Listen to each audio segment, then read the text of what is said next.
My dear student, welcome to Blooming Rose Academy. Class start now. Class 8 subject Hindi Vasant chapter हमको पढ़ना है three बस की यात्रा हरिशंकर प्रसाई के द्वारा लिखी गई है एक व्यंग्य निबंध है। बस की यात्रा में मैंने पिछले वीडियो में और सारे चैप्टर के कुछ हिस्सों को पढ़ाया बता भी दिया था। अब जो हमको लास्ट में पढ़ना है यानी उस समय की बात लेखक करता है कि चांदनी रात हो गई है, उसमें बस क्या है बंद हो जाती है। उस समय लेखक को बस को देखकर इस खटारा यानी इस वृद्धावस्था में यानी एकदम टूटी फूटी अवस्था में जो बस है उसको देखकर लेखक के मन में दया की भावना उमड़ पड़ती है। जैसे उसे ऐसा लगता है कि जैसे कोई वृद्धा थक हार कर बैठ गई हो और हमें ग्लानि हो रही थी कि इस बेचारी पर लद कर हम चले आ रहे हैं और इसका प्रांत हो गया हो तो इस बियावान में इसकी अंत्येष्टि भी यानी ये मर जाती है। यानी इसमें सजीवात्मक स्तर पे यानी अब बस को एक सजीव के रूप में लेखक देख रहा है और कहता है कि यदि इस वृद्धा की यहाँ मौत हो जाती है तो इस वीरान जगह में इसका अंतिम संस्कार भी करना पड़ेगा। जैसे बस रुकती है, जो हिस्सेदार है जो बस का हिस्सेदार है वह इंजन को खोलता है कुछ सुधारा, फिर बस आगे चल पड़ती है। उसकी चाल पहले की अपेक्षा कम और धीरे हो जाती है। धीरे धीरे वृद्धा जो बस है यानी बस को वृद्धा का एक जिक्र किया है व्यंग करते हुए कि मतलब एक जैसे जैसे व्यक्ति की वृद्धावस्था आ जाती है उसकी आंखों की रोशनी कम होती जाती है, ठीक ये भी बस धीरे धीरे जैसे ही रात होती जाती है इस इंजन यानी इस बस की लाइट भी कम होने लगती है। चांदनी में रास्ता जो है रात चांदनी है, चारों तरफ उजाला ही दिखाई दे रहा है। बस धीरे धीरे टटोल कर रेंग रही थी। आगे या पीछे से कोई गाड़ी आती दिखती तो वो एकदम किनारे खड़ी हो जाती और कहती निकल जाओ बेटी, अभी तो वह उम्र ही नहीं रही जिस उम्र में मैं भी खूब तेज़ चला जाती। यह एक व्यंग है यानी का लेखक जिस समय लिख रहे थे देश की भी हालत कुछ इसी तरह की थी। देश की स्थिति जर्जर हो चुकी थी, लोग त्राहिमाम थे, ब्रिटिश हुकूमत थी, चारों तरफ जनता पे अत्याचार किए जा रहे थे। तो लेखक देश की स्थिति इस वृद्धा के रूप में देखते हुए इस बस पे व्यंग करते हुए लिखते भी हैं कि सब कुछ ऐसे ही फटेहाल जो बस का था वैसे ही फटेहाल देश का भी चल रहा था। आगे लेखक लिखते हैं कि जैसे ही हम पुलिया के ऊपर पहुंचते ही एक टायर यानी एक टायर से क्या हुआ फट जाता है, उससे हवा बाहर निकल जाती है और बहुत ज़ोर से हिलकर थम गई। यानी गाड़ी जैसे ही गाड़ी के टायर की हवा निकलती है वैसे ही तेज़ के साथ हिलते हुए गाड़ी रुक जाती है। अगर स्पीड में होती तो उछलकर कह रहे हैं कि ये गाड़ी धीरे धीरे चल रही थी लेकिन स्पीड में होती तो यह गाड़ी इस अवस्था में उछलकर नाले में गिर जाती। मैंने उस कंपनी के हिस्सेदार की तरफ पहली बार बड़े ही श्रद्धा भाव से देखा। वह टायरों की हालत जानते थे। जो हिस्सेदार है बस के हिस्सेदार हैं उस गाड़ी के बारे में सब कुछ जानते हैं कि इस गाड़ी से अधिक दूर तक सफ़र किया नहीं जा सकता, इसके गाड़ी की हालत ख़राब है, जो बस के टायर भी अच्छे नहीं हैं। फिर भी जो हिस्सेदार हैं लेखक मन में उनके प्रति श्रद्धा भाव उमड़ पड़ता है। इसलिए उमड़ पड़ता है कि सब कुछ जानते हुए भी जान हथेली में लिए हुए, एक मुहावरा भी है, मतलब इस सब कुछ जान बूझ कर मतलब मुसीबत मोल ले रहे हैं। जो कंपनी के हिस्सेदार हैं बस के हिस्सेदार हैं कंपनी की तरफ से, वह इस चीज़ को अपने प्राणों को हथेली पर लेकर इस बस में सफ़र कर रहे हैं। कह रहे हैं कि उस सर की ऐसी भावना दुर्लभ है, मतलब ऐसे उत्तेजना ऐसी भावना मतलब बलिदान देने की मैंने बहुत ही दुर्लभ ही मिलता है। सोचा इस आदमी के साहस और बलिदान भावना का सही उपयोग नहीं हो रहा है। यदि यह बलिदान और साहस क्रांतिकारी आंदोलन यानी देश के हित में किया जाता तो इसे करने के लिए इसे एक नेता होना चाहिए था। अगर बस नाले में गिर पड़ती और हम सब मर जाते तो देवता इस महान व्यक्ति के बारे में बाहें फैलाकर खड़े रहते कि एक महान व्यक्ति आ रहा है, जो जानते हुए भी कि इसकी बस की अच्छी हालत नहीं, फिर भी वो जान हथेली पे लेकर चल रहा है, इसलिए इसे इनका इंतज़ार करते हैं। जिसने एक टायर के लिए अपने प्राण दे दिए वह मर गया पर टायर नहीं बदला। दूसरा घिसा टायर लगाकर बस फिर चली। अब हमने वक्त पर पन्ना पहुंचने की उम्मीद, जिस उम्मीद के लिए लेखक ने इस बस को पकड़ा था कि हम समय से पन्ना में ट्रेन पकड़ लेंगे और अपने घर, लेकिन बस की ऐसी स्थिति को देखते हुए लेखक ने वो उस उम्मीद को छोड़ दिया जिस उम्मीद के लिए उसने बस पकड़ी थी, और इसने ये उम्मीद छोड़ दिया कि अब हम उस समय से पन्ना नहीं पहुंच सकते। पन्ना कभी भी पहुंचने की उम्मीद छोड़ दी थी। जैसे गाड़ी की जिस हालत थी, जैसे चल रही थी, ये कभी भी खाई में गिर सकती थी, कभी किसी पेड़ से टकरा सकती थी, कभी भी दुर्घटना हो सकता। इसलिए लेखक को ऐसा लगा कि अब इस पन्ना पहुंचने की क्या हमेशा के लिए उम्मीद छोड़ दी थी। पन्ना क्या कहीं भी कभी भी पहुंचने की उम्मीद छोड़ दी थी। लगता था कि ज़िंदगी इसी बस में गुजारनी है और इससे सीधे उस लोक को प्रयाण कर जाना है। इस पृथ्वी पर उसकी कोई मंजिल नहीं है। यानी लेखक के मन में ऐसा भय ऐसा हो जाता है बस की स्थिति भय को देखते हुए, जिस तरह गाड़ी चलते चलते रुक जा रही है, जिस तरह इसकी रोशनी मध्य प्रदेश के वो क्षेत्र जो वीरान है, पहाड़ी क्षेत्र हैं, बगल में एक तरफ पहाड़े हैं, दूसरे तरफ खाइयाँ हैं, ऐसी स्थिति में चलना, गाड़ी अचानक बंद हो जाना या लाइट न आना, पत्थर से टकरा कर पलट जाना, ये सारी स्थिति लेखक के मन में उपज रही है कि कभी भी दुर्घटना हो सकती है। जिसमें अब तो ऐसा है कि इस पृथ्वी पे जो हमारी मंजिल था, लक्ष्य था, वो मिलना मुश्किल, अब नहीं पहुंच सकते अपने समय से। अब तो लगता है कि पूरी ज़िंदगी इसी बस में गुजारनी है और इसी के गुजारने के साथ साथ ही हम उस लोक में, यानी हम यम लोक को यहीं से चले जाएंगे, मरकर चले जाएंगे। हमारी बेताबी, जो हमारी चिंता थी, तनाव था, खत्म हो गए। अब हम बड़े इत्मीनान से, बिना किसी संकोच के, बिना किसी निश्चिंत होकर, इत्मीनान में निश्चिंत होकर हम घर की तरह बैठ गए। जैसे हम बिना चिंता के, बिना किसी शोक के घर पे बैठे रहते हैं, उसी तरह हम मतलब लेखक ये बताते हैं कि हम भी किसी भी चिंता के या फिक्र के उस बस में बैठ गए और चिंता जाती रही, हंसी मजाक चालू हो गया।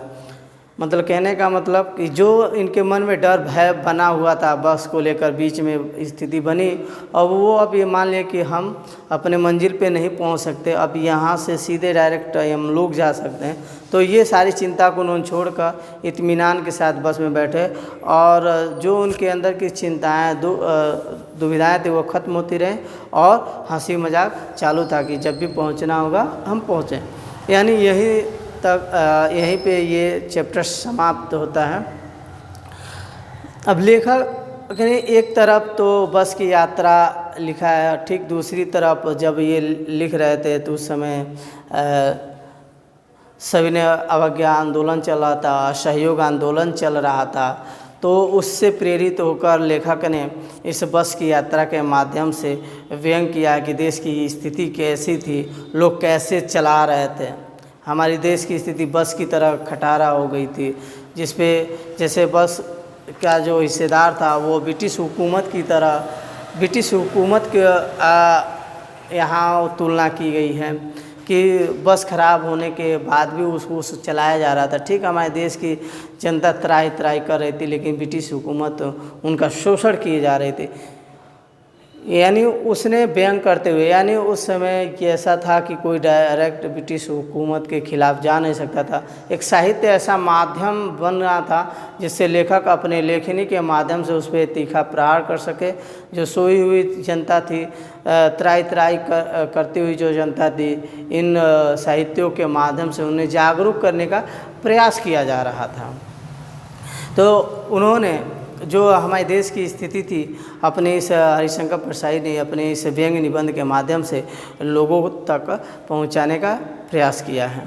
अब हम आते हैं प्रश्न अभ्यास के बारे में देखते हैं कि मैंने उस कंपनी के हिस्सेदार की तरफ पहली बार श्रद्धा भाव से देखा।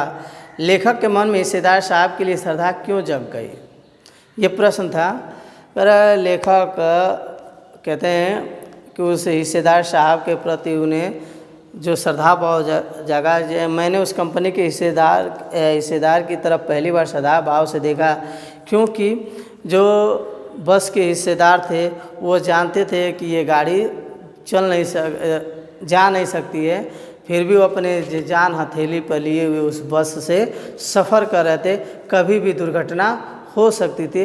इसीलिए लेखक को इस चीज़ देखते हुए उनके प्रति श्रद्धा भाव जाग उठे। लोगों ने सलाह दी कि समझदार आदमी शाम वाली बस से सफ़र नहीं करते। लोगों ने यह सलाह क्यों दी? लोगों ने सलाह दी कि समझदार आदमी इस शाम वाली बस से सफ़र नहीं करते, क्योंकि सभी लोग जानते थे कि ये बस क्या है, खटारा है, ये जा नहीं सकती है, कभी भी कहीं भी रुक सकती है। मान ली चलते चलते ये रुक जाती है, शाम होते ही रात हो जाती है, रात कहाँ गुजारनी पड़े ये नहीं। इसीलिए लोग कह रहे थे कि समझदार व्यक्ति इस बस से यात्रा नहीं करते। जो तीसरा प्रश्न है, ऐसा जैसे सारी बस ही इंजन है और हम इंजन के भीतर बैठे हैं, लेखक को ऐसा क्यों लगा? कह रहे कि ऐसा जैसे सारी बस ही इंजन है और हम इंजन के भीतर बैठे हैं। लेखक को इसलिए लगा कि जैसे ही इंजन स्टार्ट हुआ बस पूरे ज़ोर से हिलने लगी। लेखक को ऐसा जान पड़ता है कि वो बस के अंदर न बैठकर वह इंजन के अंदर बैठा है, इसलिए लेखक को ऐसा लगा। गजब हो गया, ऐसी बस अपने आप चलती है। लेखक को यह सुनकर हैरानी क्यों हुई? देखिए, यह बात सुनकर लेखक को हैरानी इस बात हुई कि गाड़ी को पुरानी हालत में देखते हुए लेखक को आश्चर्य कि यह गाड़ी कैसे चलेगी। जो बस हिस्सेदार थे उसने कहा कि यह गाड़ी चलेगी ही नहीं, अपने आप चलेगी। इस बात को सुनकर लेखक को आश्चर्य हो गया कि यह गाड़ी अपने आप चलती है। जो पांचवा क्वेश्चन है, मैं हर पेड़ को अपना दुश्मन समझ रहा था। लेखक पेड़ को दुश्मन क्यों समझ रहा था? लेखक हर पेड़ को दुश्मन इसलिए समझ रहा था कि गाड़ी कभी भी किसी भी पेड़ से टकरा सकती थी। इसलिए जैसे ही एक पेड़ गुजर जाने के बाद दूसरा पेड़ आ रहा था, लगता था कि बस अभी इस पेड़ से टकरा जाएगा। इसलिए जैसे ही बार बार एक एक पेड़ गुजर जाने के बाद बार बार यही लेखक को लगता था कि बस इस पेड़ से ना होकर अगले पेड़ से, इसलिए हर पेड़ लेखक को लगता था कि यह उसके दुश्मन है। ये आपके 5 प्रश्न थे। उसके बाद भी एक क्वेश्चन है पाठ से आगे, सविनय अवज्ञा आंदोलन किसके नेतृत्व में, किस उद्देश्य से तथा कब हुआ था?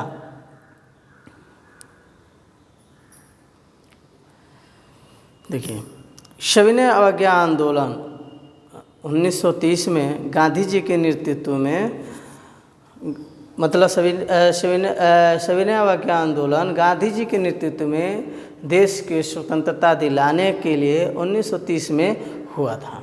ठीक है, ये पहला था। दूसरा है, सविनय अवज्ञा का उपयोग व्यंग्यकार ने किस रूप में किया है? तो सविनय अवज्ञा का जो उपयोग व्यंग्यकार ने बस के रूप में किया है। आप अगला प्रश्न है, आप अपनी किसी यात्रा के खट्टे मीठे अनुभव को याद करते हुए एक लेख लिखिए। मतलब जैसे लेखक ने जिस समय सविनय अवज्ञा आंदोलन 1930 में चल रहा था, उस देख कर बस की यात्रा नाम से लिखिएगा। उसी तरह जो आपके विद्यार्थी आपके जीवन में जो भी खट्टे मीठे अनुभव हैं उसको एक छोटे से लेख में लिख सकते हैं। ये आपको स्वयं करना है।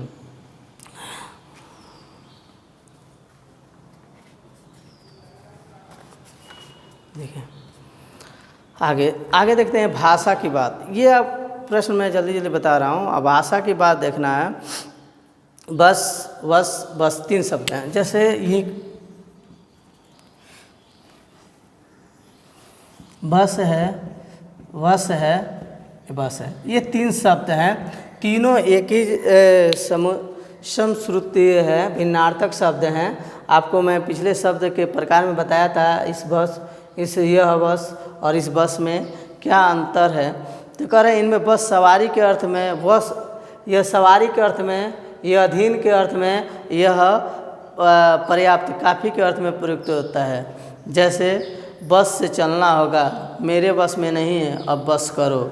उपयुक्त वाक्यों के समान बस और बस शब्दों के 2-2 वाक्य बनाना, यानी इन सभी से 2-2 वाक्य बनाना है।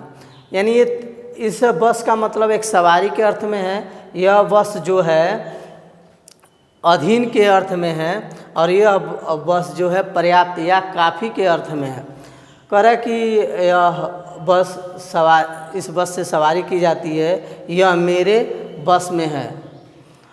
अब बस बहुत हो चुका, मान लीजिए ये सारे शब्द बना दिया है कि जैसे बस से चलना होगा, यानी कहीं जाने की बात है तो इस जो सवारी की बात है, इस बस से चलना होगा, मेरे बस में नहीं है, यह एक वाक्य बना। इस बस जो पर्याप्त है, तो अब बस करो, तो इनसे शब्द। इसी तरह इन तीनों शब्दों से 2-2 वाक्य आपको बनाना है, ठीक है।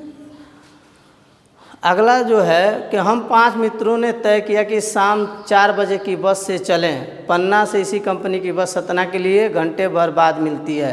तो देखिए इसमें आप देखिए की से है, ये जो कारक चिन्ह है, इसी कारक चिन्ह को जैसे ऊपर दिए गए वाक्यों में ने, की, से आदि वाक्य के 2-2 शब्दों के बीच संबंध स्थापित कर रहे हैं, ऐसे शब्दों को कारक कहते हैं।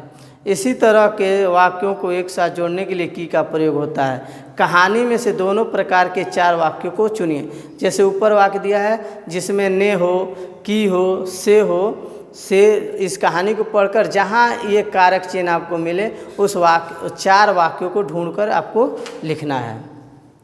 चलिए अगला जो है, हम फौरन खिड़की से दूर सरक गए। चांदनी में रास्ता टटोलकर वह रेंग रही थी। जिसे दिए गए वाक्यों में मतलब आई, सरकना और रेंगना जैसी क्रियाएं 2 प्रकार की गतियां दर्शाती हैं। ठीक ऐसे ही कुछ क्रियाएं भी हैं जो एकत्र करिए। जैसे घूमना है, इन वाक्यों का आपको प्रयोग करना है, ठीक। जैसे रफ्तार, तेज गति, ऐसे भी क्या है, ये क्रिया है और इनसे आपको वाक्य बनाना है, ठीक है। ये आपका तीसरा जो भाषा की बात से था बनाना है। चौथा जो देखना है, कांच बहुत कम बचे थे, जो बचे थे उनसे हमें बचना था। इस वाक्य में बच शब्द को 2 तरह से प्रयोग किया गया है, एक शेष के अर्थ में और दूसरा सुरक्षा के अर्थ में। कांच बहुत कम बचे थे यानी शेष के अर्थ में, और जो बचे थे उनसे हमें बचना था, एक सुरक्षा के अर्थ में किया गया। तो नीचे दिए गए शब्दों को वाक्यों में प्रयोग करके देखिए, ध्यान रहे कि एक शब्द 2 बार आना चाहिए और दोनों के अर्थ में कुछ बदलाव होना चाहिए। जैसे जल है, हार है, ठीक है। तो जैसे जल है और हार है, ये दोनों शब्दों का 2 बार आना चाहिए, लेकिन दोनों का मैंने जल पिया, लेकिन मैंने उसके ऊपर जल फेंका, वह जलने से बच गया, ठीक है। तो यहाँ जल है तो जल फेंकने की बात है, पानी की बात कर रहा है। जलने है तो वहाँ मतलब जल है लेकिन प्रयुक्त हुआ है, यानी वहाँ जलने से वो बच गया, यानी दोनों जल का प्रयोग है, दोनों का 2 अर्थ में है। तो इसी तरह हार का भी पहना है, वो हार पहन ली लेकिन हार नहीं मानी, ठीक है। तो ये हार, एक हार का मतलब गले का हार और दूसरा मतलब हार जीत से है। तो ये दोनों शब्दों का प्रयोग 2 तरह से आपको करना है, समझ में आया होगा।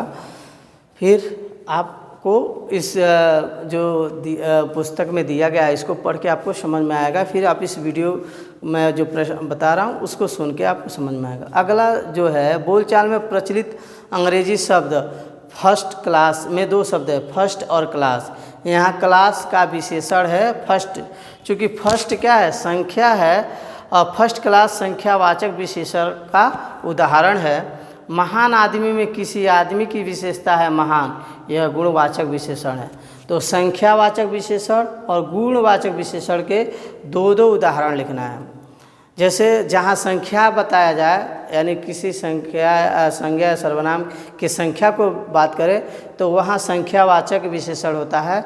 जहाँ संज्ञा या सर्वनाम के गुण के बारे में बताया जाए तो वहाँ गुणवाचक विशेषण होता है। इस आधार पे आपको दो दो उदाहरण बता देना है। जैसे छोटा आदमी, आदमी क्या है? छोटा है, तो ये उसका गुण है। बड़ा आदमी, बड़ा उसका क्या है? गुण है, तो ये गुणवाचक है। कह दे दो संतरे, संतरे क्या हैं? दो हैं, ये संख्या है। ठीक, एक टोकरी, दो टोकरी, तो टोकरी क्या है? दो है, ये संख्यावाचक है। तो यानी इसी संख्यावाचक और गुणवाचक के दो दो उदाहरण आपको लिखने हैं। ये आपकी भाषा के बात थे जो कुछ आपके थोड़े से बस की यात्रा में सारांश में बच गया तो बताया। फिर आपका जो एक्सरसाइज था उसको मैंने बताया। आप इस वीडियो को देखेंगे, फिर पूरे चैप्टर को पढ़ेंगे, प्रश्न अभ्यास करेंगे, आपको बिल्कुल समझ में आएगा। Thank you class.